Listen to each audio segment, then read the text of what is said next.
Paris Olympic के पुरुष javelin throw भाला फेंकने के खेल में भारत के नीरज चोपड़ा ने सिल्वर मेडल जीता है। वो ओलंपिक में लगातार दूसरी बार गोल्ड मेडल जीतने से चूक गए।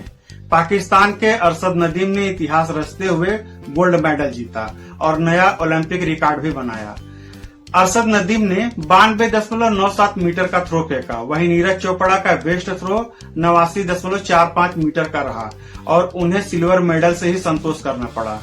6 राउंड में वो 5 बार फाउल हुए और एकमात्र दूसरे राउंड में उन्होंने 89.45 मीटर का थ्रो किया। 2020 टोक्यो ओलंपिक में गोल्ड मेडल जीतकर नीरज चोपड़ा ने इतिहास रचा था, लेकिन अब पेरिस ओलंपिक में अरशद नदीम ने इतिहास रचा और वह गोल्ड मेडल जीतने वाले पाकिस्तान के पहले एथलीट बन गए हैं। माना जा रहा था कि जर्मनी के बेवर कड़ी चुनौती देंगे, लेकिन वो 87.40 के स्कोर से छठे नंबर पर रहे। सिल्वर मेडल जीतने के बाद नीरज चोपड़ा के गांव में खुशी की लहर दौड़ गई है। नीरज चोपड़ा की इस जीत के साथ ही हरियाणा के सोनीपत में नीरज चोपड़ा का गांव जश्न में डूब गया। नीरज चोपड़ा की मां ने समाचार एजेंसी ANI से कहा, हमारा तो सिल्वर ही गोल्ड के जैसा है और जिसका गोल्ड आया है वो भी हमारा ही लड़का है, क्योंकि वो मेहनत करता है। प्रधानमंत्री नरेंद्र मोदी ने बधाई देते हुए सोशल मीडिया X पर लिखा, नीरज उत्कृष्टता के साक्षात रूप हैं। बार बार उन्होंने अपनी श्रेष्ठता दिखाई है। भारत में इस बात से खुशी है कि उन्होंने एक और मेडल अपने नाम कर लिया है। सिल्वर जीतने पर उन्हें बधाई हो। वो आने वाले असंख्य एथलीटों को अपने सपने पूरे करने और देश को गौरवान्वित करने के लिए प्रेरित करते रहेंगे। नीरज चोपड़ा के सिल्वर मेडल के साथ ही खेलों के इस महाकुंभ में भारत के 5 मेडल हो गए हैं। गुरुवार को ही भारतीय हॉकी ने स्पेन को हराकर लगातार दूसरी बार ओलंपिक में कांस्य पदक जीता। पाकिस्तान के जेवलिन थ्रोवर अरशद नदीम ने दूसरे ही राउंड में 92.97 मीटर का थ्रो करके सबको चौंका दिया। इसके बाद के राउंड में वो अपने ही बनाए इस रिकॉर्ड को नहीं तोड़ पाए। हालांकि 6 में से वो सिर्फ एक राउंड में ही फाउल हुए। यह उनके करियर का भी सर्वश्रेष्ठ और ओलंपिक का अब तक का सबसे बड़ा रिकॉर्ड है और यह रिकॉर्ड अब तक का 6ठा सबसे बड़ा रिकॉर्ड है। इससे पहले टोक्यो ओलंपिक में नदीम ने 84.62 मीटर का थ्रो किया था।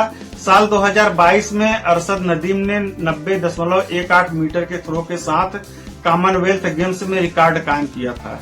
जेवलिन थ्रो का विश्व रिकॉर्ड चेक गणराज्य के यान जेलेनी के नाम है, जिन्होंने साल 1996 में जर्मनी में होने वाले मुकाबलों में 98.48 मीटर की दूरी पर जेवलिन थ्रो किया था। नीरज की कहानी शुरू होती है सोनीपत के एक छोटे से गांव से। यहाँ लड़कपन में नीरज भारी भरकम हुआ करते थे। करीब 80 किलो वजन वाले कुर्ता पायजामा पहने नीरज को सब सरपंच कहा करते थे। फिटनेस ठीक करने के हिसाब से वो पानीपत के स्टेडियम में जाने लगे और दूसरों के कहने पर जेवलिन में हाथ आजमाया और वहीं से सफर शुरू हुआ। बेहतर सुविधाओं की तलाश में नीरज पंचकुला शिफ्ट कर गए और पहली बार उनका सामना राष्ट्रीय स्तर के खिलाड़ियों से हुआ। उन्हें बेहतर सुविधाएं मिलने लगी। जब राष्ट्रीय स्तर पर खेलने लगे तो खराब क्वालिटी वाले जेवलिन की बजाय हाथ में बढ़िया जेवलिन आ गई। धीरे धीरे नीरज के खेल में तब्दीली आ रही थी। जब 2016 में भारत PV सिंधु और साक्षी मलिक के मेडल का जश्न मना रहा था, तो एथलीट्स की दुनिया में कहीं न कहीं एक नए सितारे का उदय हो रहा था।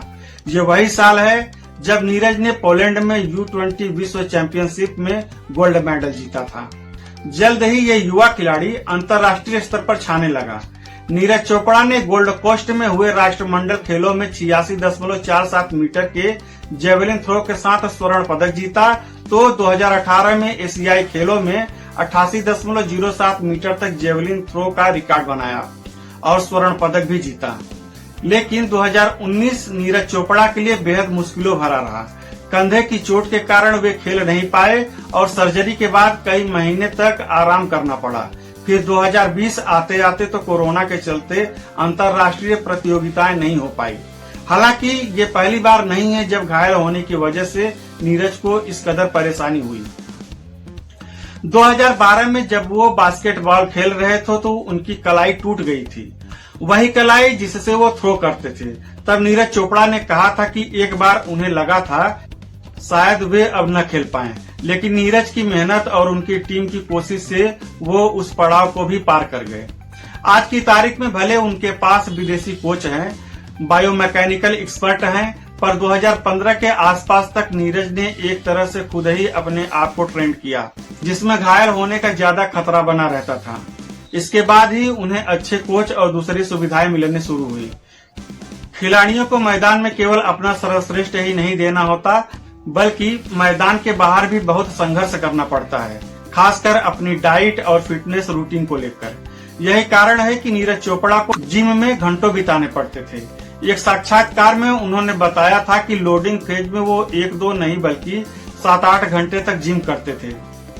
उन्होंने कहा था, मैं 4000 से 5000 कैलोरी लेता हूँ। जेवलिन तो नीरज का पैशन है, पर बाइक चलाने का भी नीरज को बहुत शौक है, और साथ ही हरियाणवी गानों का भी। पंजाबी गाने और बब्बू मान उनकी प्लेलिस्ट में रहते हैं। कभी शाकाहारी रहे नीरज अपने खेल की वजह से नॉनवेज भी खाने लगे। हालांकि वो गोलगप्पों में अपना पसंदीदा जंक फूड ढूंढते हैं। उनके लंबे बालों की वजह से सोशल मीडिया पर लोग उन्हें मोगली के नाम से भी जानते हैं। शायद लंबे बालों और फुर्तीलेपन की वजह से रियो ओलंपिक में खेलने से नीरज चूक गए थे, क्योंकि उन्होंने क्वालिफिकेशन मार्क वाला थ्रो जब लगाया तब तक क्वालिफाई करने की आखिरी तारीख निकल चुकी थी। ये नीरज के लिए दिल टूटने वाला अनुभव था, लेकिन टोक्यो में नीरज ने ऐसा नहीं होने दिया और टोक्यो के साथ पेरिस ओलंपिक में भी लगातार मेडल जीतकर इतिहास रचा।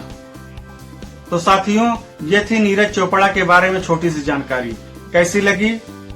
अपनी प्रतिक्रिया कमेंट बॉक्स में दें। चैनल को सब्सक्राइब करें, वीडियो को लाइक करें और ज्यादा से ज्यादा शेयर करें। धन्यवाद। जय हिंद।